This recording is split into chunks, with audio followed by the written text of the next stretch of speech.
Did you tan naked? Yes.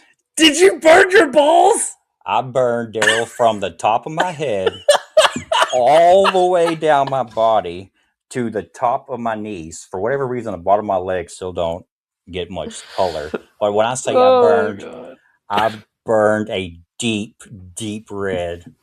Every inch. Face, neck, chest, arms, ass crack, ball, shaft, head, all of it. Not an inch did not get a sunburn. Wait, what? Welcome to Waywut, your weekly verbal double take. This is a rabbit hole podcast where a couple of old guys do moderate to shallow dives into various topics, ranging from true crime, paranormal, sports, pop culture, or anything else that we find interesting. We drop episodes every Tuesday, and then on Fridays if we feel like it. You can follow us on Facebook, X, TikTok, and Instagram. We appreciate you joining us. And now that we got all this self-promotion stuff out of the way, here we go. Well, my name is Jason, and welcome back to your weekly verbal double take.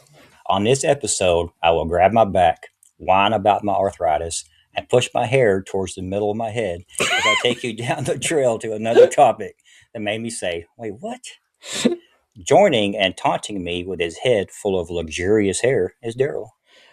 Well, I may have a head full of hair, but I also have ears full of hair now, too, because I'm getting old. And we get hair where we don't want it, and we lose hair where we need it.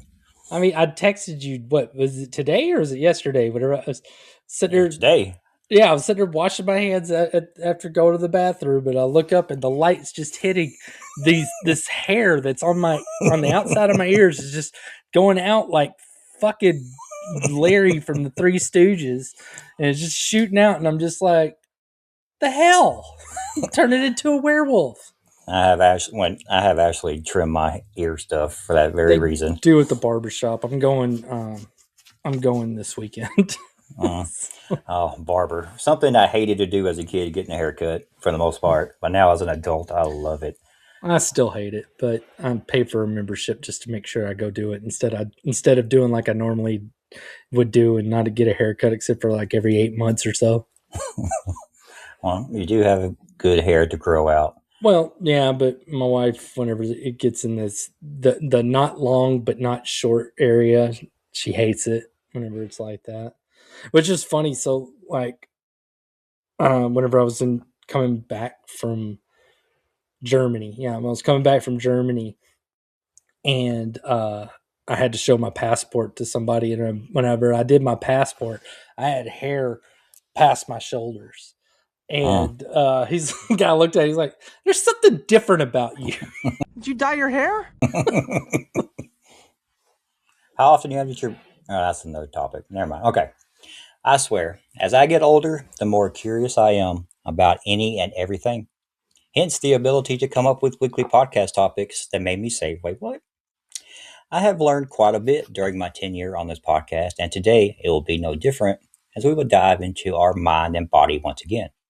There are just too many questions that pop up in the middle of my head, either during a shower, during a late night sesh, or lying in bed at night that must be answered. So we're just going to go ahead and jump on in while the water is warm. Late night sesh? I love art.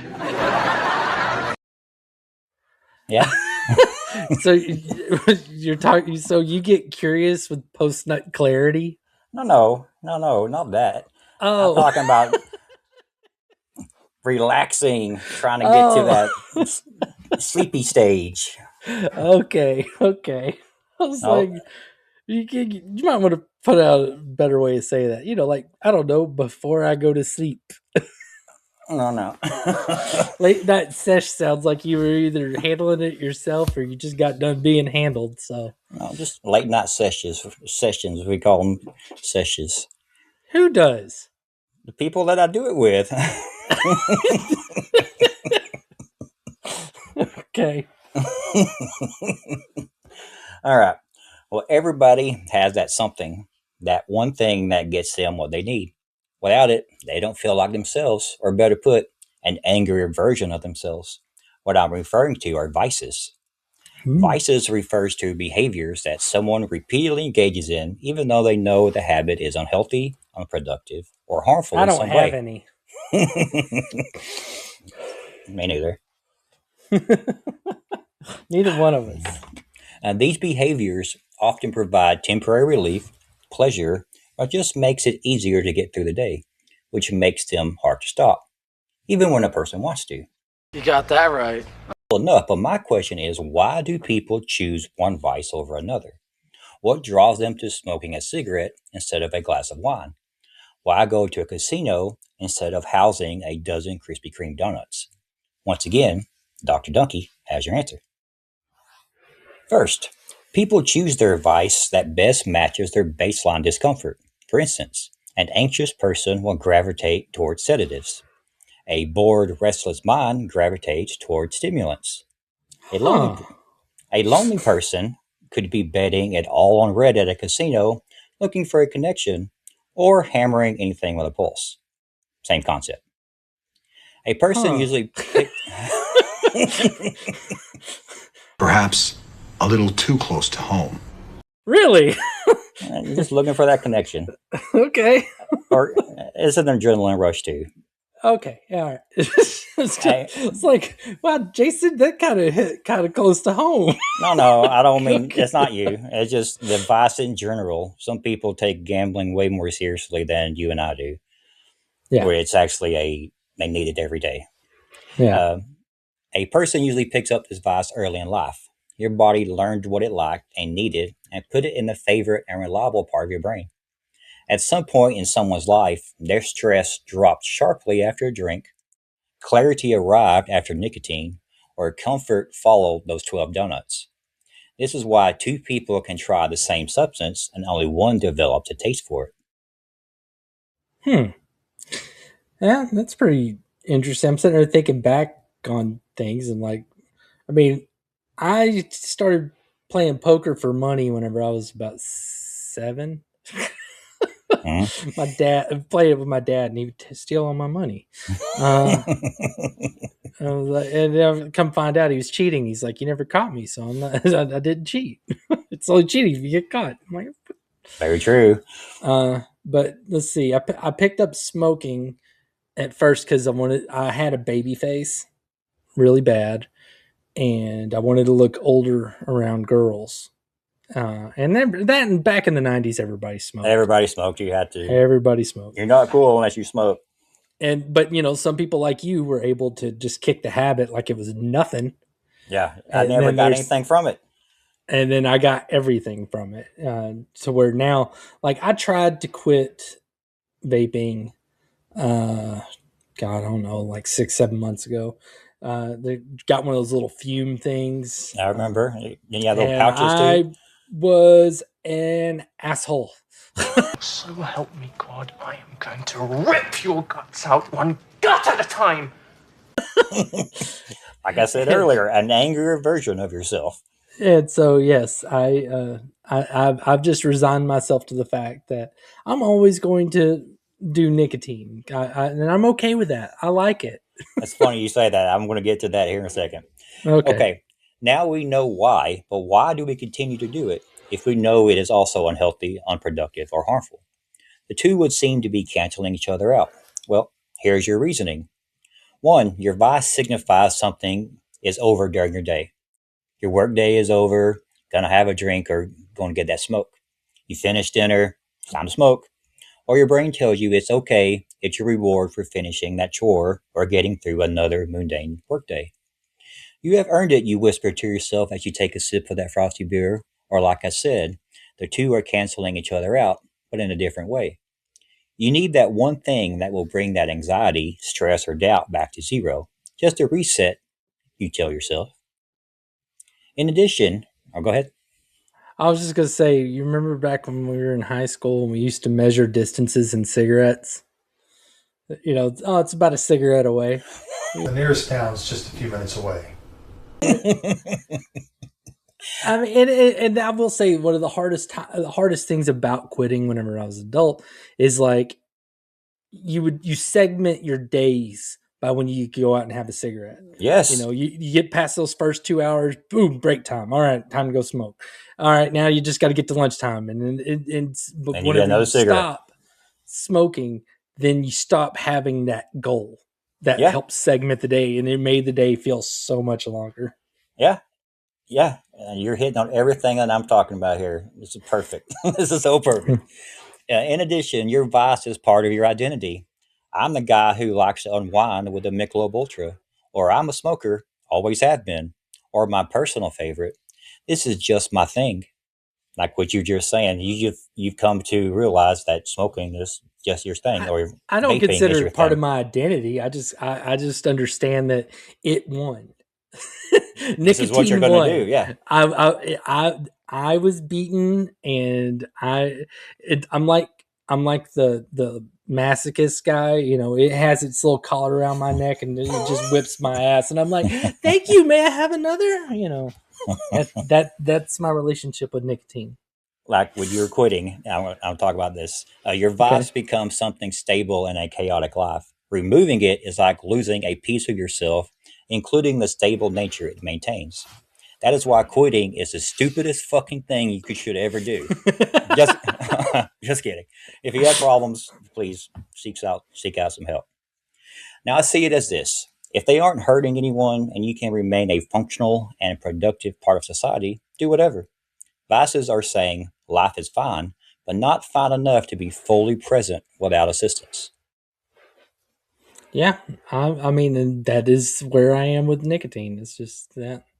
Now, when it comes to like gambling, that vice, that's just that I have fun doing that, and I don't do a lot. I two Do you hundred think it's a dollars. vice, or do you think it's just something you have to go do? I think of it more as an activity. I don't really think of it as a vice. I mean, because I could take that same $200 that I'm going to take to the casino, Uh-huh. and I don't know, you can go do a couple things with it or whatever. And so, I mean, it's still just spending money. Yeah, it's just spending it in a different way. Yeah, Just spending it in a different way.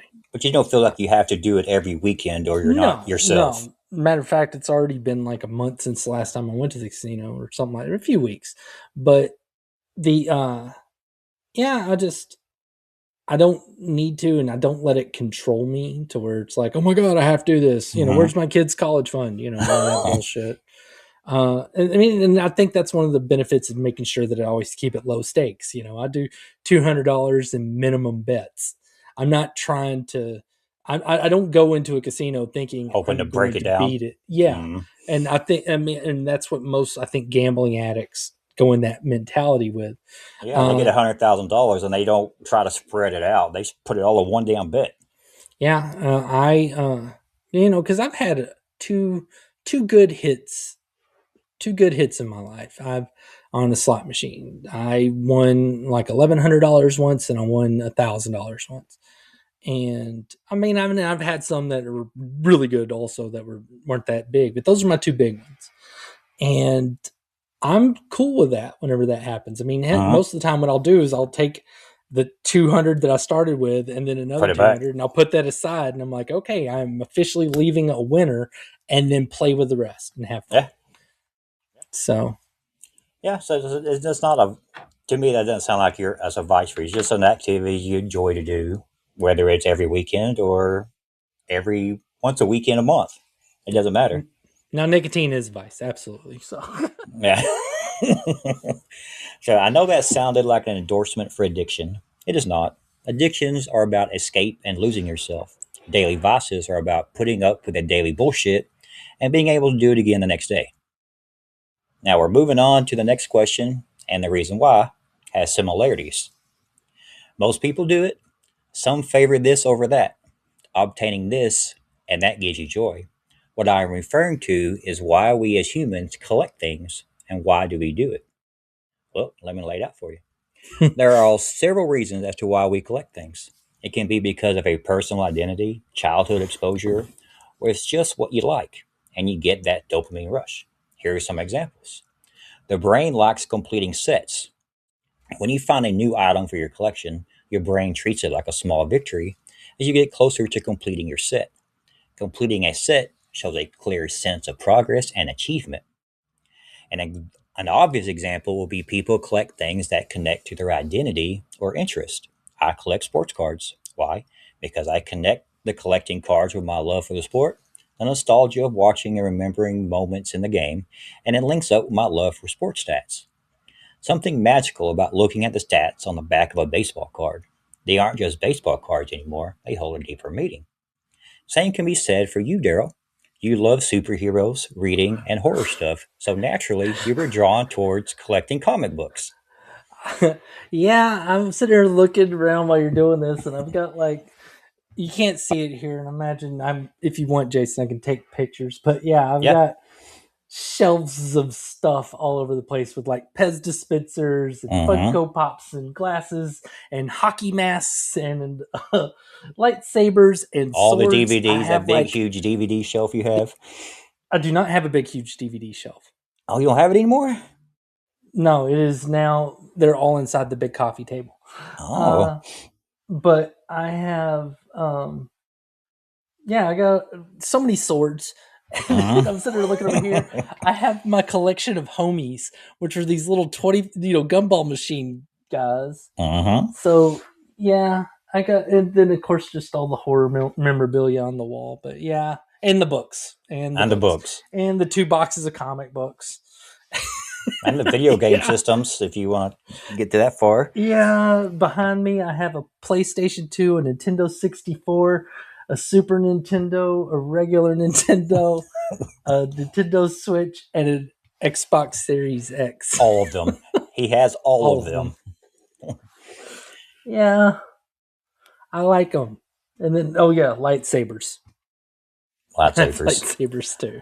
I'll say. Of course. It's cool. We must mention early exposure. Perhaps a grandparent gave you a penny book that jump-started your love for collecting coins. Or a grandparent takes you to your first baseball game and buys you a pack of cards at the gift shop. Now you have 10,000 cards stuffed in your closet. Nostalgia at its finest. I also have coins and baseball cards. Once you get a couple of like coins or a couple of baseball cards, you're like, shit, I got to buy more now. I can't just have 10 baseball cards. I mean, I don't exactly take care of my coin collection like everybody else probably does, but yeah, that's all this is. Most of it's like foreign currency and stuff. But. My father-in-law has a very impressive coin collection. Yeah, main thing I try to collect are bicentennial quarters and wheat pennies. Somewhere around here, I have one of those USA maps that have all the different state quarters in them too. Yeah, that was cool.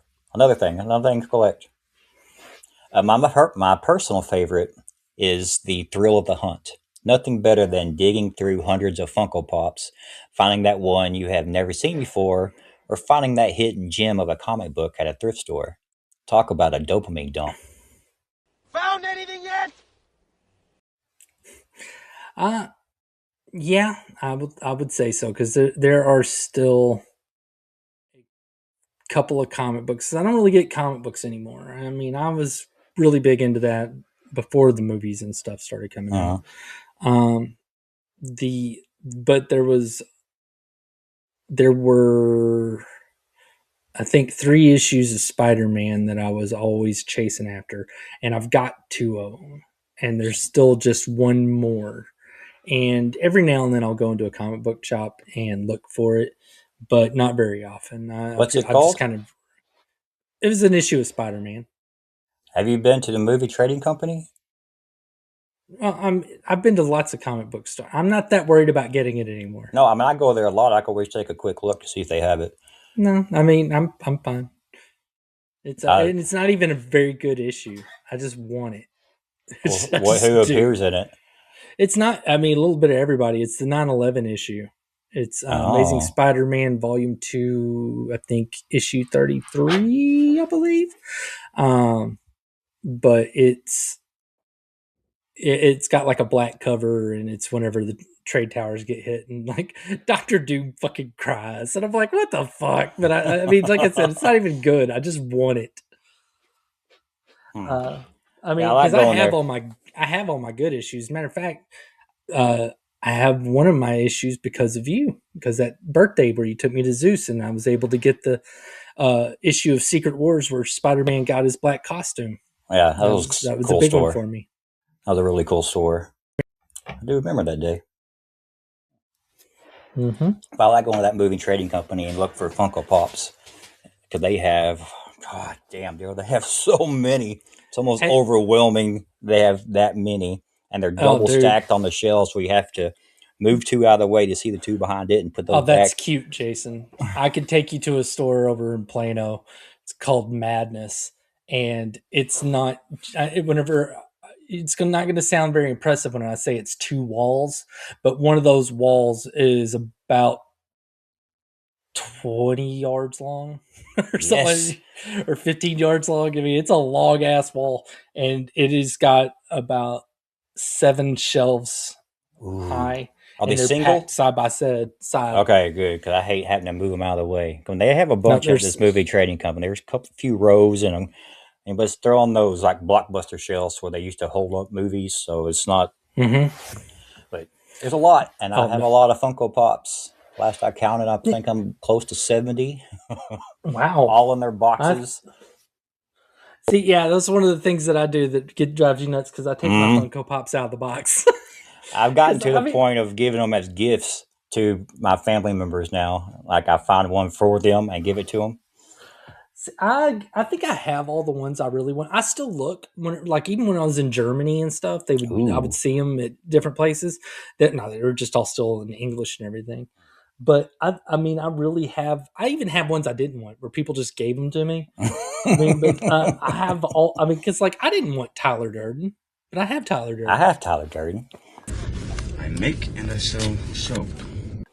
I got my Freddy one. I got my Jason one, which was cool. I got a couple of Spider-Man ones. Got a Venom one. I got Doc Holliday. I don't have Doc Holliday. I am jealous of that one. And then I got the Crow. I got a couple of South Park ones, a couple of Futurama ones. I got some from Black Mirror. Oh, Black Mirror. Mm-hmm. You do have a problem keeping them standing up. I have one on my desk, and it is Mary Catherine Gallagher from Saturday Night Live. And that big... Hi, Mary Catherine Gallagher. Big head, she keeps falling down every time I sit down. Most of the girl ones have that stand that you're supposed to put them on, because for some reason on the girls they give them like smaller feet, and they usually have a stand that you have to put them on. My Doc Holliday, he's face first on the ground right now. Not on the ground, but on the shelf. It's the one where he's wearing the duster and he has the shotgun. Oh yeah, good one. Okay, well, I plan on going on a deeper dive into collecting because what I have come across is fascinating. I'm going to move on from the mind and talk about the body now. We have all had them. Some hurt worse than others. If someone touches it, they are likely to get slapped right after you get done crying. What I'm referring to are sunburns. Now, I've had 3 major sunburns in my life, and they were all life-altering, if you will. I remember one of them. Yeah. The first one, that's my very first really bad sunburn, was 18-year-old Jason thinking it was a great idea to lay down in a aluminum bleachers that was just shining brightness in the middle of April, somewhere in Texas. It's hot enough to sunburn. It was May or April. You're right, because it was the regional track meet, wasn't it? It was a track meet. So the first day of the track meet, I didn't have anything to do that day. My event was until the very last event on the second day. So the first day, I didn't do shit, and I laid in the bleachers and thought it was a good idea to rub ice all over my stomach and try to get this awesome tan. Oh, you're leaving out one of my favorite bits of the story. What's that? The fact that you only pulled your shirt up to like right here. Yeah, it was only from rib cage down. Yeah, you didn't pull it up all the way. And I remember because I spent that whole day trying to get you a girlfriend. I think you already had one at the time, but I was trying to get you a different girlfriend. Uh-huh. And you should have listened to me. Yeah. Why I only pulled it up and didn't expose my chi-chis, I don't know. But it was the second worst sunburn I've ever had. And it was the funniest tan line, though. It looked like you were wearing a crop top. Yeah, and it freckled down my side right here on both sides. But I thought I was so tan You weren't the afterwards. only one that got a bad sunburn that day, because that was also the time that Kevin. Kevin got the sunburn and Joe slapped the shit out of it. Oh, yeah. Oh, man, Kevin cried, was ready to fight. Yeah, just tears coming down his face. That hurt him so bad. Joe was like laughing. It's like, we'll do it, if you really want to fight. Come on. Yeah, I remember that. He just standing in the field house, just crying. It hurt. Sunburns hurt. Oh, no, I agree. Describe it. I've had some really bad ones too. Especially when you just feel the heat radiating off you, like especially when it's up here and you feel it like hitting your face and everything else. Oh. Yes, your skin feels so tight you could barely close your hands. Or say that was my first sunburn was the third worst. Let me correct myself. Third worst. The second one was just a few years later. I think I would learn. This time it was on my legs, like from my knees down to my shins, my ankle area. It was during a wiffle ball tournament, and you know how that was. It takes forever. I put on sunblock all over my top part, but my legs never get sunburned. I'll be fine. Bullshit. It was so bad that I had to lay in bed. We had to kick the dog out of the room because we were too afraid for it to jump up on us and scratch us. And every time we would get up, the blood rushing down to our legs was excruciating. It was so bad. But luckily, that only lasted just a few days. Was that one of the Rockwell or Rowlett ones? Rowlett ones. Okay. Yeah. It was really, really bad. I just remember peeling on the back of my calf and pulling off like sheets of skin. Put it in the skin box, please. Fishy Irish. Just pulling it off. Just disgusting. But it was just my legs. It was just my legs. But my third and most recent sunburn, this just happened just a few weeks ago. Darrell, it was the worst sunburn I've ever had. Tops, nothing even fucking close. All right. I've tanned for a long time in tanning beds, for wrestling and whatever. And I've been outside quite a bit since tanning from wrestling to get, baseball practice or umpiring or just laying outside. But I haven't been in an actual tanning bed since my wrestling days. So it's been about 12 years. So during those tanning days, getting in a tanning bed, you would stay in there for 20 minutes. You would lay down, do 20 minutes, and that was the full time. This time it was a stand-up bed, and the full time was only 9 minutes. So I'm like, 9 minutes? That's oh dear God, Jason, you moron! And I go in there. I did follow instructions. It was just 9 minutes. 9 minutes for the full, and I went the 9 minutes. But the problem was, like I said, I haven't tanned in a while. My arms and stuff are tanned, but my legs haven't tanned. My chest haven't tanned. And they had new bulbs in this tanning bed. And Darrell, when I say I was cooking in this machine, and for whatever reason, I didn't get out. I stayed in there. And I'm like, my legs are really burning. So instead of opening the door and quitting, I just put my legs closer together so they would get further away from the side of the tanning bed. Why I did it, I don't know. Jason, hold on. I have to ask the question that I'm sure everybody's wanting to know. Yes. Did you tan naked? Yes.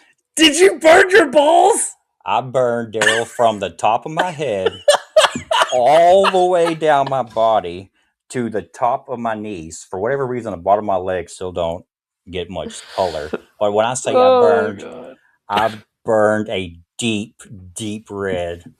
Every inch.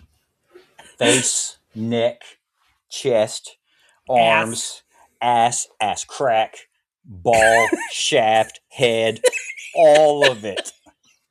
Not an inch did not get a sunburn. It was so bad. And both Ashley and I, after we got through, we were both like, damn, that was fucking hot. And we both stayed in there and we didn't quit. Why we did it, I do not know to this day. I do not know. Well, you don't know this day a few weeks later? It has been 3 weeks, and I am still peeling to this day. I think I have peeled 3 layers of skin off my body. Oh dear God! And when I got out of the shower after 3-4 days, somewhere where about the peeling process was about to start. When I say my skin was kind of like sloughing off like a snake or a lizard when they lose their skin, but it Mm-hmm. wasn't coming all the way off yet. So it was still attached, but water was getting in between that skin and my new skin, and it was making these giant blisters all over my body, or from around my stomach or on the back of my legs, just these giant water blisters that Did was you filling up did with water. did we learn our lesson? Yes, and here's the reason why. And what I want to focus on is a rare phenomenon that happened to me during this third sunburn. It is so Okay. rare that less than 5% of people who get sunburn suffer from this. It has been dubbed Hell's Itch. Dermatologists recognize this phenomenon as a severe neuropathic itching reaction following UV damage.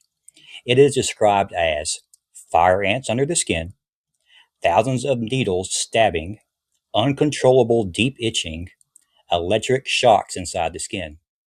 I can say without a doubt that these descriptions are right on the money. Of course, itching only makes it worse. During this Hell's Itch episode, it has been reported pacing around the house, check. Sleeplessness, check. Panic attacks, check. I can once again totally accurate.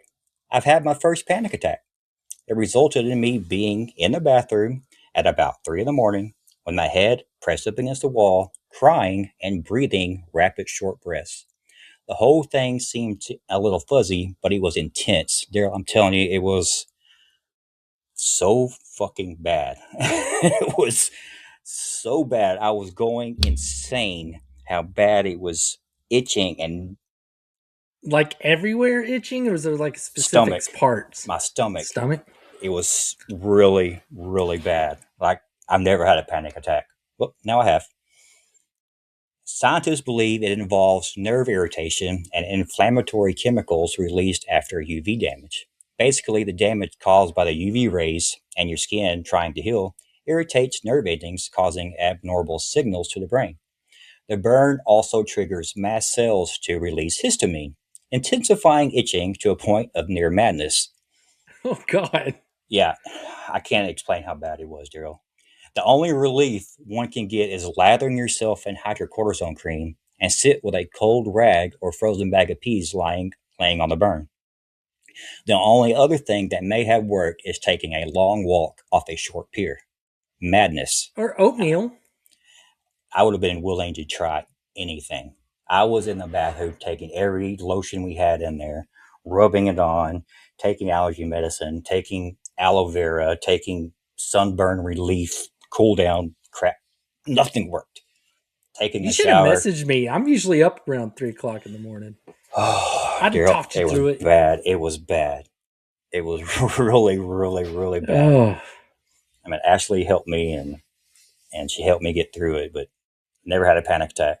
And it was a full-fledged panic attack. I could not calm myself down because it was itching so bad, but anything I did was just making it worse. It was just making it God, worse. that's insane. It was bad. Well, the mind and Ugh. body never cease to amaze me. I will continue to have questions, and the next time I do, I will write them down and present them again. Now, be sure to check back next Tuesday as Darrell, after he sunbathes nude in his backyard to the delight of his bell neighbors, to see how bad he can sunburn little Darrell, he will lay out another topic that will make us say, wait, what? I am proud to say I've never been in a tanning booth in my entire life. Never, ever, never a free trial, never just Nope. I have no desire to. If I want to tan, I'll go out and tan. Like I could get dark. I've done it before. I mean, whenever I used to, I used to get super duper duper dark, and but I just don't have the desire to get tanned.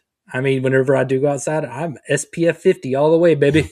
Well, we're going to the beach in a few months, so we're trying to get our beach bodies going.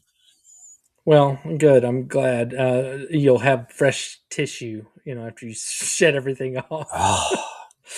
Every inch of me peeled.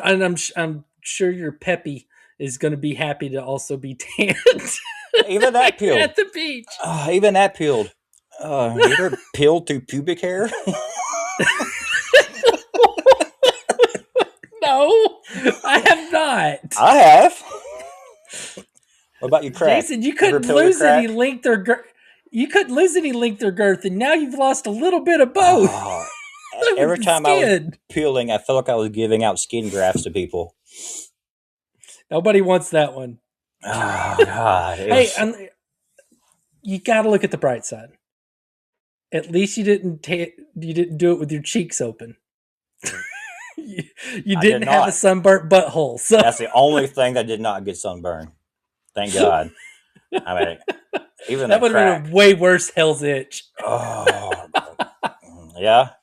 I don't know why it just was here, but man, I can't tell you how bad it was. It was the worst. I'd rather go through shoulder surgery again than deal with that for 5 days. Holy shit. Ugh. Yeah, it doesn't sound fun. No. And less than 5% people get it, so I don't know why I can't fall on that percentage when it comes to lottery or a jackpot on a slot machine, but whatever. Give me that. Thanks a lot. I guess I'll take it. Look at you. You're somebody. I'm in a small percentile, just not what I want it to be in. All right. Well, y'all check back next week. Oh, wait. Drop a comment if you've ever if you ever peeled in your pubes. If you ever peeled in your pubes or sunburnt your butthole, let us know in the comments. I know that was a trend for a little while, so people may have sunburned their butthole. Oh, dear God. All right. Yeah, we better stop. This is just going bad. Later. Bye. Thank you for joining us for this episode of Waywut. This show's available on YouTube, GoodPods, Spotify, Apple Podcasts, and pretty much anywhere you listen to podcasts. We'd love to hear from you. Please comment on what you just listened to, pass along episode ideas, or just talk to us at Waywut Podcast in our Facebook group or on TikTok, Instagram, or X. Again, we really appreciate you joining us. Come back again to hear about some stuff that will make you say, "Wait, what?"